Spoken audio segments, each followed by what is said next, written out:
bienvenue sur ce 4e épisode du jeu board game Dungeon Crawler Midala, donc un jeu qui est en financement participatif sur Kickstarter. Et du coup sur ce 4e épisode on vous propose le fameux Blitz critique que vous avez bien aimé. Donc c'est un nouveau Blitz critique. Donc le concept c'est quoi? C'est qu'on a chacun 15 minutes pour parler du jeu et pour dire ce qu'on en a pensé. Exactement. Et ben si vous êtes nouveau sur la chaîne, bienvenue. Le Blitz critique, si vous n'avez pas vu, il y a une première Blitz critique sur Core Space où on s'était donné une demi-heure chacun. Si vous avez déjà vu l'épisode 1, vous l'avez trouvé long, bienvenue dans l'épisode 2 où on a réduit d'une demi-heure, donc 15 minutes maximum chacun. Donc ça sera un peu mieux.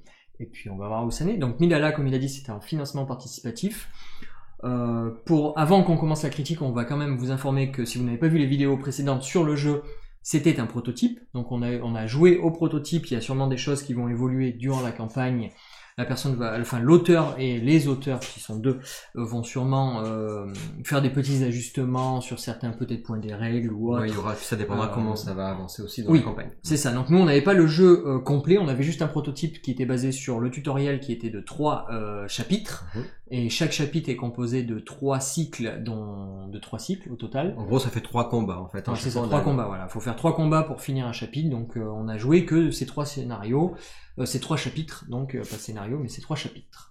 Et effectivement, donc on a passé quand même pas mal d'heures de jeu. N'hésitez pas à aller voir donc les 3 épisodes précédents, puisqu'on fait la présentation globale du jeu, on explique toutes les règles, on fait le combat, on fait un combat contre un boss, on explique l'exploration. Donc Dungeon Crawler, Tower Defense aussi, donc on va vous expliquer un peu tout ça tout à l'heure. La présentation a déjà été faite, mais en gros là on va vous dire aujourd'hui ce qu'on en a passé chacun, donc évidemment avec nos points de vue. Ça veut pas dire exactement. Ce qu'on n'aime pas nous, ça veut pas dire que vous n'aimerez pas ce qu'on aime pas. Oui, c'est ça, faut bien penser que c'est vraiment une opinion, comme sur la précédente Blitz critique, c'est vraiment une opinion personnelle du jeu après les quelques heures. On a quand même passé un paquet d'heures, presque 10 heures sur le jeu, sur même pas le jeu, sur le prototype du jeu. Donc c'est une critique, plutôt, j'aime pas les mots critique, mais plutôt une opinion personnelle qu'on s'est faite après 10 heures de jeu sur un prototype. Voilà. Super. Bah écoute, est-ce que t'es prêt? Est-ce que vous êtes prêt? La question c'est pas est-ce que je suis prêt. Est-ce que vous êtes prêt pour le Blitz critique number 2? Écoute, je te laisse finir de présenter. Je vais juste calmer la mascotte et vas-y. Oui, la mascotte est très excitée. Alors si vous n'avez pas vu, on va reparler rapidement de Midala, donc Dungeon Crawler Tower Defense, dans un univers viking, nordique viking, on va dire. Il y a des monstres assez classiques que l'on retrouve un peu dans tous les jeux, des kobolds qui font un peu penser aux gobelins, des monstres démons ou des chamans. Donc c'est un jeu assez classique dans les monstres. Les caractères font très viking dans tous les cas. Donc voilà, c'est dans cet univers-là. Voilà. Donc je pense que au lieu de, on va commencer le Blitz critique, mais voilà, pour présenter l'univers, c'est ça, c'est dans un thème viking nordique. Et voilà. Est-ce que tu veux ouvrir le bal ou est-ce que j'ouvre le bal? T'as qu'à ouvrir le bal. Allez, je sais que t'as des choses à dire. Alors t'as qu'à j'ouvre le bal. Attends, si j'arrive à changer, parce que du coup c'est sur ton côté à toi. Je vais te envoyer directement. Tu m'envoies directement le bal. Attention, c'est parti. Alors attends. Il faut play. Ouais. Hop. Voilà. Donc du coup la première chose dont j'aimerais parler sur ce Dungeon Crawler Tower Defense, etc. c'est du coup pourquoi pas déjà sur l'aspect narratif, puisque du coup faut parler à chaque fois d'un certain thème. Donc parce qu'il y a beaucoup dans les jeux d'aventure, narratif, pas narratif. J'en avais parlé pendant les vidéos précédentes.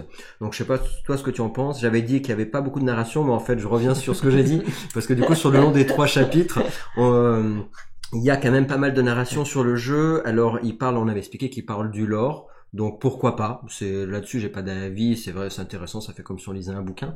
Et après sur le lore en lui-même du jeu, j'ai trouvé ça intéressant parce que ça permet de se mettre plus dans l'ambiance du jeu, ça permet vraiment un peu plus de s'identifier, de savoir pourquoi on doit faire ci ou on doit faire ça. Donc ça je trouve que c'est pas mal pour ce côté narratif.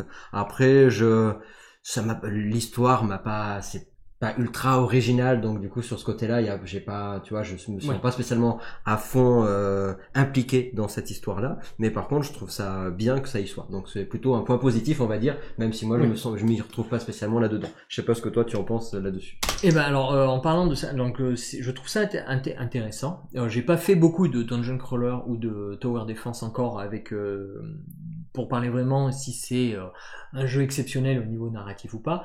Dans tous les cas, j'ai trouvé que ça était intéressant du fait que ça parle des personnages que l'on joue.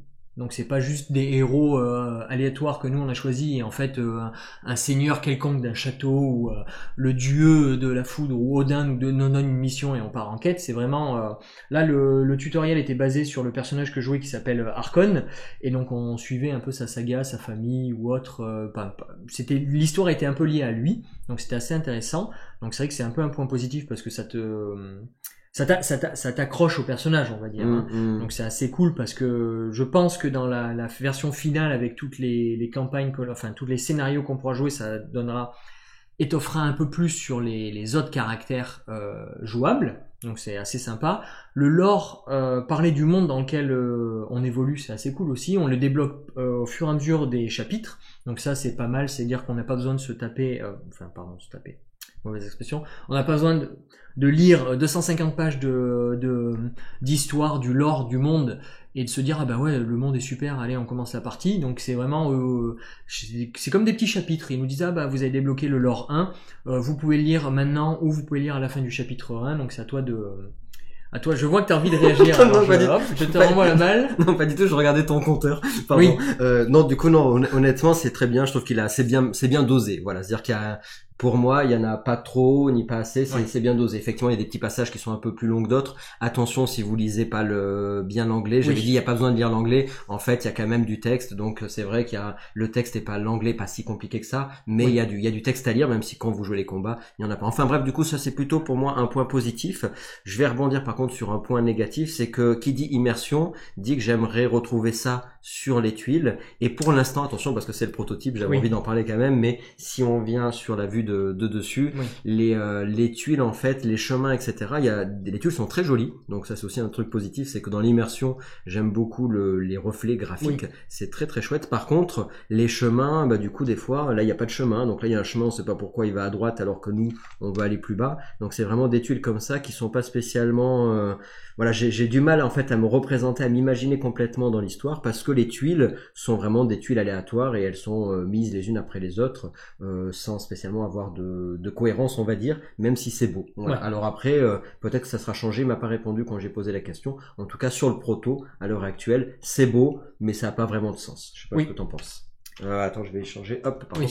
On n'a pas mis le compteur sur toutes les vues, donc le compteur continue de bien défiler, vous inquiétez pas, jetez un œil et tout. Alors je suis d'accord avec toi sur les tuiles, c'est vrai que le jeu, alors pas que les tuiles, le jeu en général, je trouve qu'il a une belle esthétique, et il a été quand même, ça se voit que la personne a travaillé dessus pour que ça soit joli. C'est vrai que c'est très très joli à voir, que toutes les pièces, que ce soit les standees, que ça soit les miniatures, les figurines, les pièges, etc., les illustrations, c'est vrai que c'est très joli. Après, comme tu le dis, pour l'immersion dans le donjon en lui-même, c'est un peu dommage qu'il y ait pas de cohérence. Par exemple, on est arrivé sur une tuile et il était censé avoir un énorme pentagramme au milieu de la pièce où on arrive, il y avait pas de tuile qui ressemblait à un pentagramme, donc c'est vrai que c'est très triste. C'était celle-là d'ailleurs. C'était celle-là. Donc on arrive, c'est la case où on est tombé. Alors je cache le numéro au cas où vous voulez jouer pour pas savoir laquelle c'est. On est tombé dessus parce que je pense qu'il y en a plusieurs qui doivent lui ressembler un petit peu. Mais on est tombé sur cette tuile où on arrive au boss final et il est censé apparaître dans un pentagramme et donc vous voyez bien que la tuile n'a pas de pentagramme. Donc ça enlève, comme tu dis, un tout petit peu à l'immersion, parce que ça fait moins travailler sur l'idée. Après, comme tu disais, c'est un prototype, on verra bien ce que la personne en fait la version finale. Est-ce que la version finale des tuiles vont rester, est-ce qu'elles vont évoluer, à voir. Est-ce que la personne va prendre en compte les critiques, parce que on n'est pas les seuls à avoir reçu un prototype, donc est-ce que les autres personnes qui ont eu un prototype vont en parler aussi des tuiles qui cassent un peu l'immersion et il va retravailler les tuiles, c'est à voir. À part ça, parce que la zone de départ est jolie et tout ça, mais c'est vrai. Oui, c'est vrai que comme je disais, l'esthétique générale que ce soit même les livres de règles, on vous a pas montré les livres de règles, mais je trouve qu'ils sont assez. C'est le livre de campagne qu'on a fait. Je trouve que c'est assez joli, assez joli. Le livre de règles est pareil, extrêmement travaillé avec plus de petits trucs. Donc, travailler pas sur les règles, mais le design, je te parle. Voilà. Le design. Après, voilà, on va passer sur les règles en général. Qu'est-ce que tu en as pensé, Gabriel? Juste par rapport, on parlait juste par rapport aux tuiles, etc.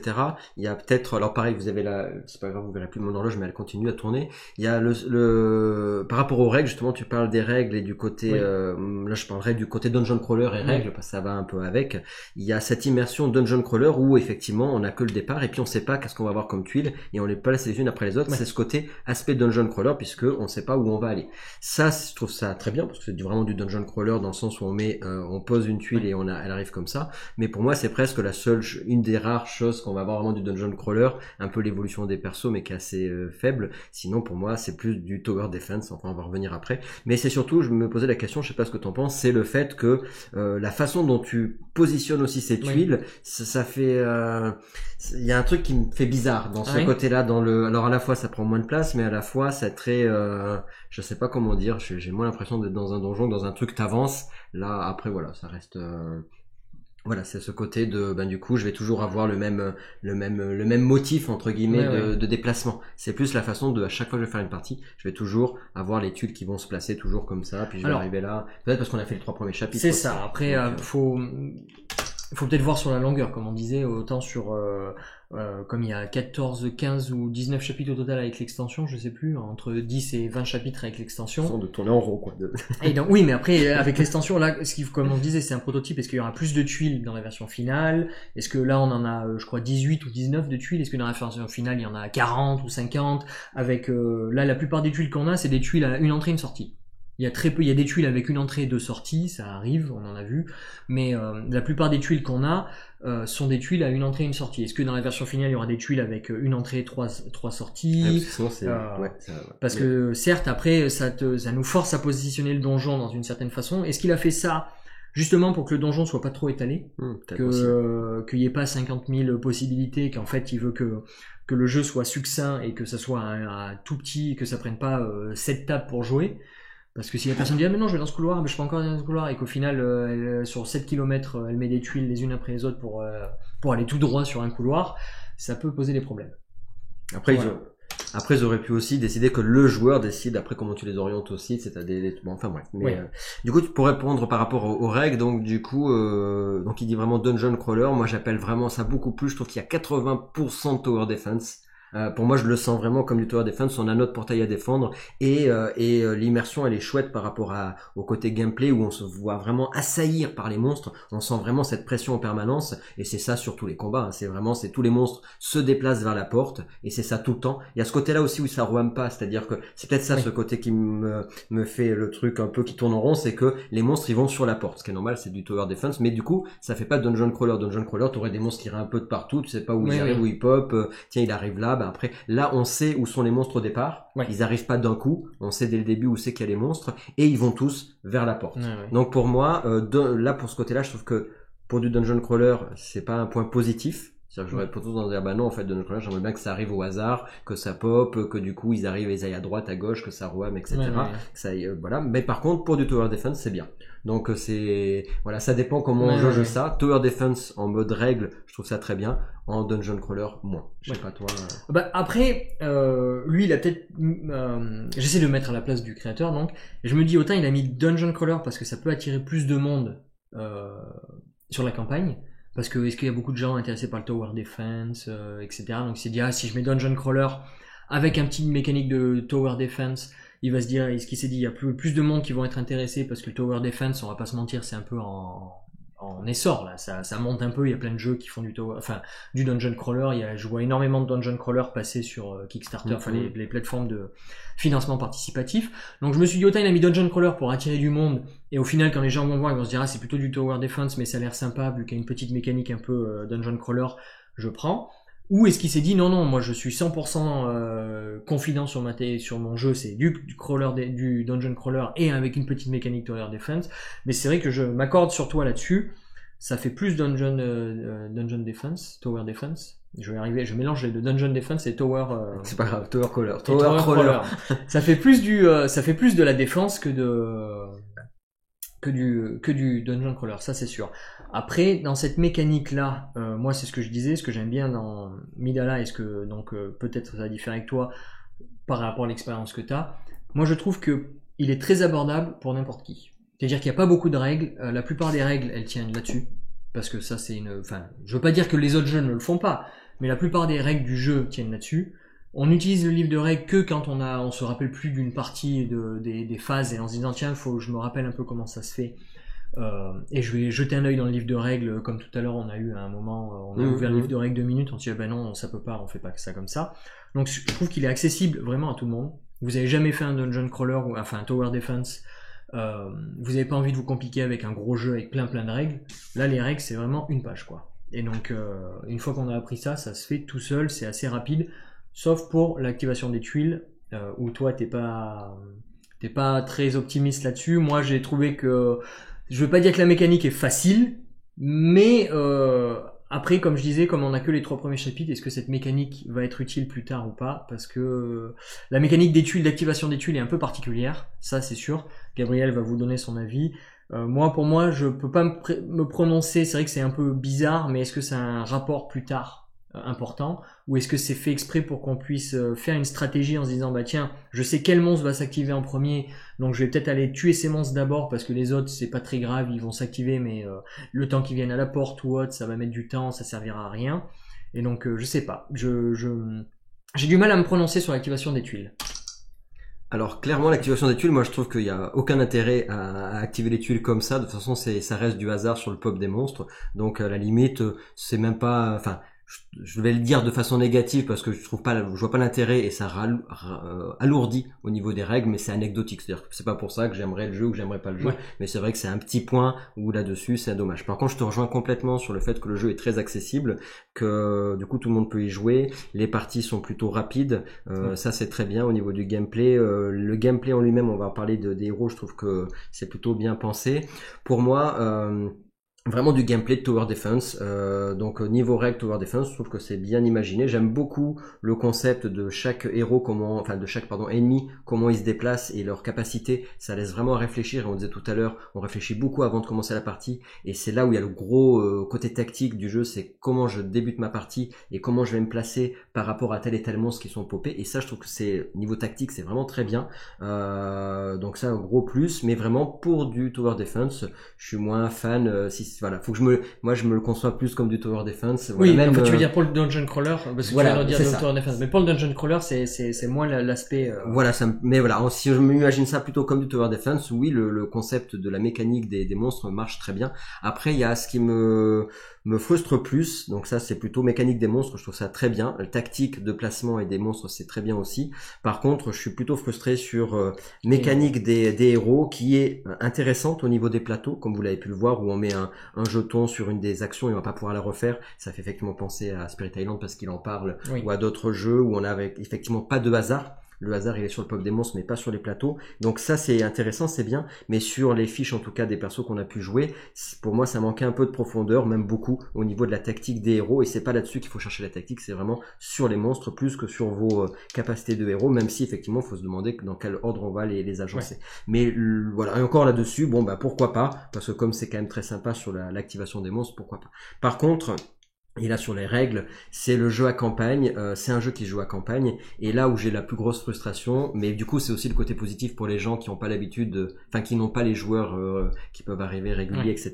C'est que à chaque chapitre on réinitialise à 0. Et moi je prends vraiment du plaisir sur les héros pour le coup, à partir du moment où on a évolué premier skill, deuxième skill, troisième skill, on a du stuff, et là on va pouvoir commencer à avoir ce petit côté dungeon crawler, évolution, personnalisation, et au moment où je me fais plaisir sur les héros, c'est-à-dire à la fin d'un chapitre parce qu'on a évolué, et ben là du coup, hop, chapitre suivant, on repart à 0. Et là-dessus, ouais. J'ai cette frustration des règles de dire, bah oui, c'est un jeu qui est cool en one shot ou sur 3 parties, mais du coup, en mode campagne, c'est je dirais presque une campagne narrative, mais pas spécialement une campagne gameplay. Ouais. Et là-dessus, moi, du coup, m'y retrouve pas. Si vous voulez jouer un jeu à campagne, je suis moins fan par rapport aux mécaniques, pas par rapport à l'histoire, ouais. Parce que du coup, je suis frustré au moment où mon perso commence à évoluer. Effectivement, il repart à 0, mais l'auteur explique bien pourquoi il fait ça, parce qu'effectivement, c'est plus accessible, parce que tout le monde peut le faire, parce qu'il n'y a pas un gros build dans le jeu, etc. Donc je comprends, mais moi ça me plaît moins. Ça te frustre un petit peu, ouais.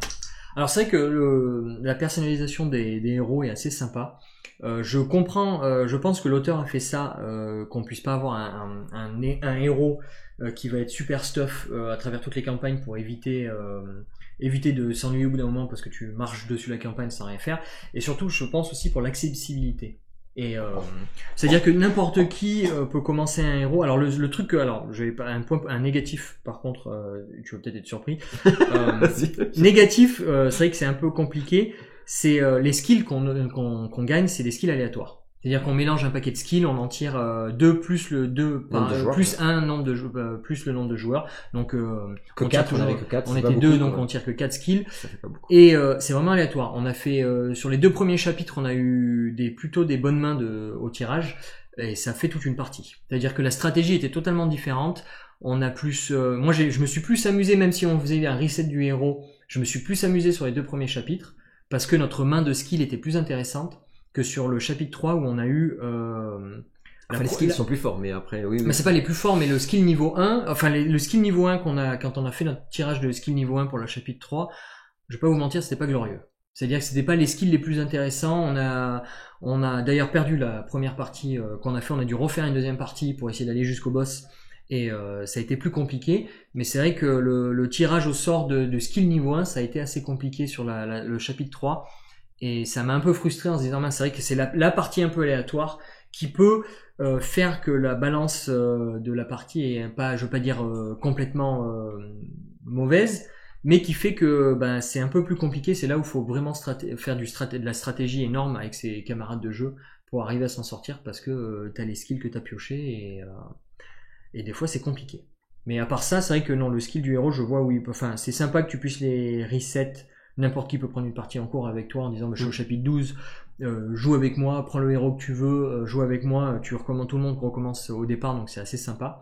Mais c'est vrai que la chapitre 3, au moment où on est arrivé à la partie du boss, on était bien stuffé, c'était intéressant aussi. Après, pour moi, c'est pas forcément un gros point négatif de dire que tu resets, mais je comprenne que les gens qui aiment bien un jeu à campagne trouvent ça que c'est un point négatif. Donc je suis totalement d'accord pour les gens qui... Parce qu'elle a marqué campagne. Enfin, voilà. Oui, non, voilà. Campagne, voilà, ça serait... C'est ça. Peut-être qu'il faudrait qu'il revoie la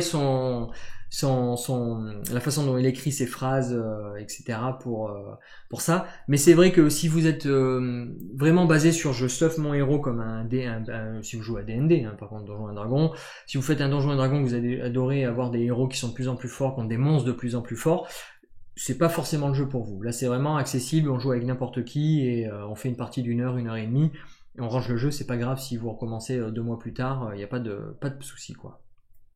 Voilà, est-ce que tu veux ajouter quelque chose d'autre Non, par rapport à ça, non. Du coup, moi, honnêtement, le jeu, j'ai passé un bon moment à jouer ensemble. Alors, on l'a pas testé en solo, donc je sais, il faudrait se projeter, sachant qu'en solo, vous jouez quand même 2 héros, donc c'est qu'on a fait là, mais à 2, vous pouvez jouer jusqu'à 5, donc il y a plein de possibilités. En solo, je pense que ça peut être aussi très sympa parce que c'est très facile à jouer les deux persos, voilà.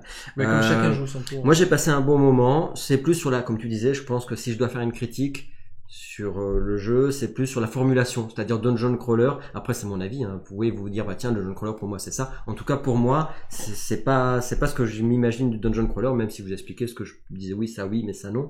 Donc c'est plus la formulation par rapport à ça, par rapport au côté tactique et personnalisation des héros, c'est-à-dire c'est plus comment on va amener le jeu ou peut-être comment lui va l'amener sur la campagne, on verra. En tout cas quand il l'explique dans la boîte de base, comment moi il me l'explique, c'est pas comment moi je le perçois. Maintenant ça va dépendre, vous verrez bien sur la campagne comment c'est annoncé. Mais si on me dit c'est du tower defense, c'est pas spécialement une campagne narrative mais pas sur l'évolution des persos et tu vas devoir défendre ta cité, etc.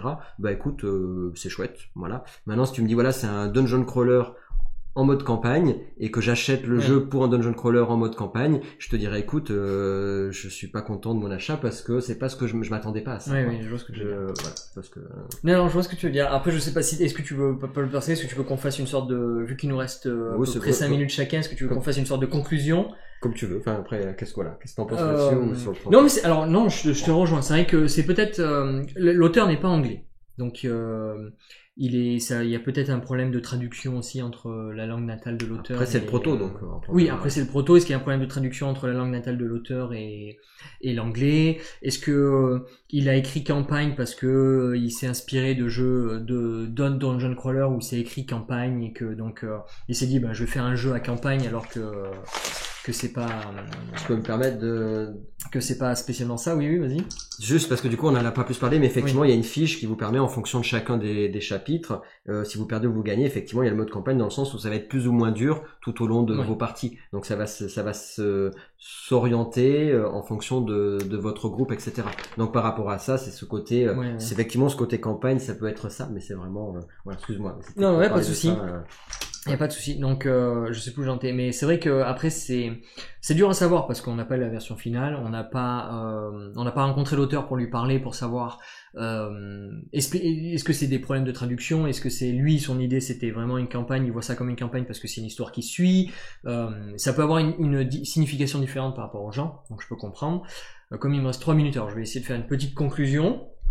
Comme ça, au moins, ça conclut. Puis comme ça, après, je te passe la main et tu conclus. Comme ça, on fait une vidéo assez courte pour une fois. Blitz critique d'une demi-heure ou moins. On va y arriver. Petite conclusion. Alors moi, je le conseille aux gens qui veulent, par exemple, intéressés par le Dungeon Crawler. Le Dungeon Crawler. Qui sont intéressés par le Tower Defense. Oui, Dungeon Crawler. Parce que, enfin, je dis ça parce que c'est l'auteur qui dit ça, mais c'est vrai que, qui sont intéressés par, on va dire, le Tower Defense avec un petit aspect Dungeon Crawler accessible sans forcément avoir 200 pages de règles ou 50 pages de règles ou 70 pages de règles à lire. Sans que ça soit très compliqué à jouer et qu'on peut faire des parties assez rapides et le ranger et reprendre ça plus tard avec un matériel qui est plutôt beau, donc je trouve ça assez cool. Donc si vous êtes ce genre de personne, oui. Si vous pensez avoir un jeu gros dungeon crawler avec customisation des personnages, grosse histoire, etc. Non. Les grosses histoires peut-être, mais pas l'aspect dungeon crawler, customisation des personnages qui reste tout au long de la partie. On garde que quelques objets qui sont des objets uniques qu'on acquiert au cours des chapitres. Donc c'est pas foufou quoi, mais c'est déjà pas mal. Voilà. Après c'est à vous de... C'est mon opinion personnelle. On a gagné un objet sur 3 chapitres. Oui, c'est le 3 premiers chapitres. Ouais. Mais voilà. Après moi je trouve que il est accessible vraiment à n'importe qui, donc c'est assez intéressant là-dessus. Je peux l'acheter et jouer avec mes neveux. Par exemple, mes neveux, c'est pas très compliqué. Je peux jouer avec des potes qui sont pas très fans de Donjons et Dragons, par exemple, ou de gros RPG. Ça fait pas, c'est un peu RPG, mais en plus simple parce que tu lis un peu, tu vois, tu joues, etc. Donc c'est assez cool. Moi dessus, voilà, je trouve sympa pour ça. Après, c'est vrai que l'auteur nous l'avait vendu comme un gros dungeon crawler. Il m'a pas vendu, il m'a rien dit de. Pas vraiment vendu, mais il comparait ça à d'autres jeux. Comme Gloomhaven, voilà. Pour pas les citer, mais. C'est pas gênant, hein. Mais il comparait ça à des jeux qu'il a peut-être fait des comparaisons qu'il aurait pas dû. Ça peut induire les gens en erreur. Tu vois ce que je veux dire. Donc c'est pas. Voilà. Nous on a trouvé que c'était plus un tower defense, certes, parce que c'est vraiment du tower defense, mécanique de tower defense, je trouve, avec un petit aspect dungeon crawler. Voilà. C'est à mon avis. Moi je trouve qu'il est accessible, il est sympa, c'est joli. Après, je sais pas si personnellement, je me suis pas encore fait à l'idée si je vais l'acheter ou pas. Je suivrai la campagne pour voir où ça va. Mais voilà, je trouvais ça intéressant de l'avoir en prototype, de pouvoir y jouer, etc. Je trouvais que c'était assez cool. Donc j'y réfléchis parce que je me dis que ça peut être sympa de l'avoir sur son étagère, de le sortir de temps en temps. Pour jouer en solo, tu joueras en solo dessus. Je sais pas, à voir. Ça peut être sympa de jouer en solo. Bon après moi je parle anglais donc l'histoire etc de le lire ça je trouve ça intéressant. T'as des mini choix à faire, c'est peu cool et tout. Après jouer avec d'autres potes qui parlent anglais ou qui veulent avoir un pied dans le Tower Defense Dungeon Crawler sans forcément avoir beaucoup de règles etc. Je trouve assez cool quoi. Voilà. À toi, qu'est-ce que tu en as pensé? J'ai passé les... Ah, t'as plus le droit de... Faut que t'ailles jusqu'au bout. Faut que j'aille jusqu'au bout, ouais. Je sais pas comment ça marche. Et moi, j'ai plus mes 5 minutes. Et ouais, moi, j'ai trop parlé. En fait, du coup, on n'a plus le droit de changer. Ah si, c'est bon. Bah, du coup, écoute, moi, encore une fois, comme je t'avais dit, j'ai passé un beau moment. Ouais. Clairement, par rapport à juste pour finir, ce que j'ai bien aimé aussi dans le jeu, j'ai bien aimé, parce qu'on en a pas parlé, mais les trappes, donc les pièges, j'ai trouvé que c'était sympa de pouvoir les faire évoluer. C'est tout moi j'aime bien le côté où on les fait évoluer. Donc du coup, on fait évoluer les trappes, c'est sympa. Pour le coup, tu les gardes sur les 3 épisodes d'un chapitre, les 3 cycles. Et du coup, les pièges étaient sympas parce que ça a ce côté aussi stratégique des pièges. Donc tout ça, c'est pas mal. Voilà, c'est juste qu'effectivement, je vais quand même moi les citer. C'est vrai que sur il le dit dès le début dans l'explication du proto. Si vous avez aimé Gloomhaven et si vous avez aimé Spirit Island, vous aimerez Midala. Et en fait, effectivement, le fait qu'il m'ait dit ça avant même de jouer, je pense que ça m'a conditionné. Tu vois, c'est le truc, je pense, j'aurais jamais dû lire ça, tu vois, en fait. Et parce que du coup, Spirit Island, pour moi, c'est un des Graal. Enfin, il est génial ce jeu. Alors, je dis pas que Midala est pas bien, mais je veux dire direct, tu vois, tu dis ah, c'est comme Spirit Island, quoi. Déjà, tu vois, il met là-bas. Quand tu te compares et ensuite, tu mets Gloomhaven. Alors là, Ouais. pareil, tu dis bon, Gloomhaven pour moi, c'est pas mon top 3, mais n'empêche que ça fait partie des meilleures mécaniques qu'on ait dans les dungeon crawlers. Et c'est un vrai dungeon crawler, quoi. Enfin, je veux dire là, pour le coup, tu pars sur 100 heures et il y a de l'évolution des persos et tout. Donc c'est vrai, quand t'as les deux, tu me dis attends, je vais avoir une super évolution des persos, je vais avoir une tactique au niveau de Spirit Island. Écoutez, pour moi ça va être mon top one de tous les temps. Voilà, donc c'est pour ça que je me suis mis, tu vois, ça m'a mis direct tu sais, je dis les deux réunis machin, j'ai dit ça y est, c'est le truc de ouf. Donc quand j'ai commencé à jouer, j'ai mis du temps, j'ai mis les 2 premiers chapitres pour tout vous avouer, pour me mettre dans le bain, pour me dire ok. Et au bout du 3e chapitre, effectivement, parce que ça évolue, parce qu'on a toutes les règles. Les 2 premiers chapitres, attention, il n'y a pas toutes les règles, donc c'est pour ça aussi que j'étais un peu frustré sur les 2 premiers chapitres, parce qu'il n'y avait pas tout. Donc au 3e chapitre, j'ai pris plus de plaisir à y jouer, au point de me dire bah ouais, du coup c'est agréable, c'est chouette. En Tower Defense, franchement c'est chouette. Dans ma ludothèque, pourquoi pas. Dans les Tower Defense, je le mettrais sûrement volontiers, parce que c'était super.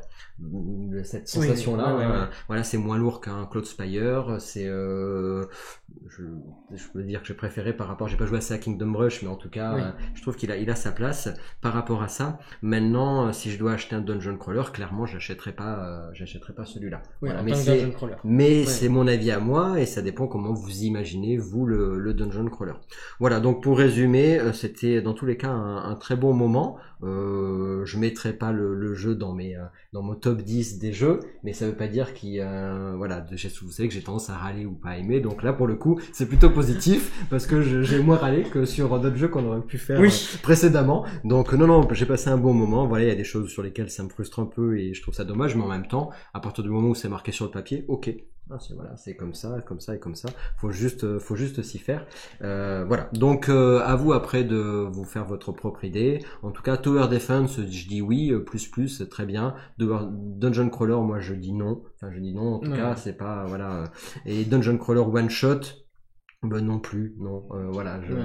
En gros, Tower Defense original parce qu'effectivement, on a un peu une évolution des persos, etc. Et voilà. Donc, il y a des petites mécaniques que j'aimerais en plus. Il y a des choses que j'aimerais modifier dans le jeu pour avoir ce que moi je recherche. Mais je pense que, comme tu disais, pour des joueurs qui n'ont pas cette envie obligatoirement d'évolution des héros, d'avoir une grosse campagne, d'avoir un truc avec une tactique très poussée sur les héros, etc.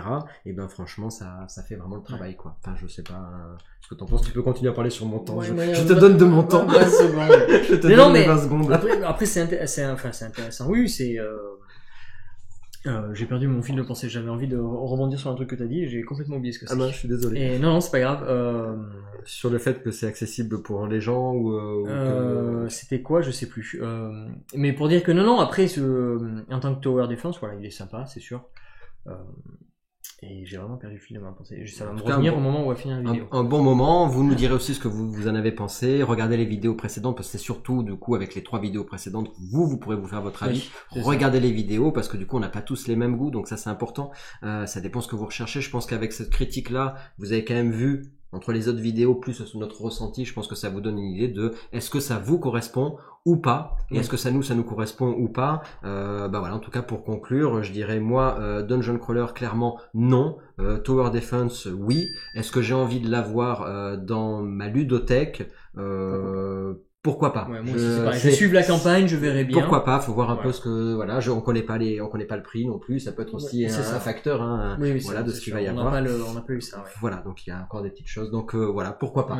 C'est à voir. À voir, pourquoi pas? C'est ça, à voir, pourquoi pas. Bling bling bling. Tiens, je te donne un peu de tes 20 secondes là.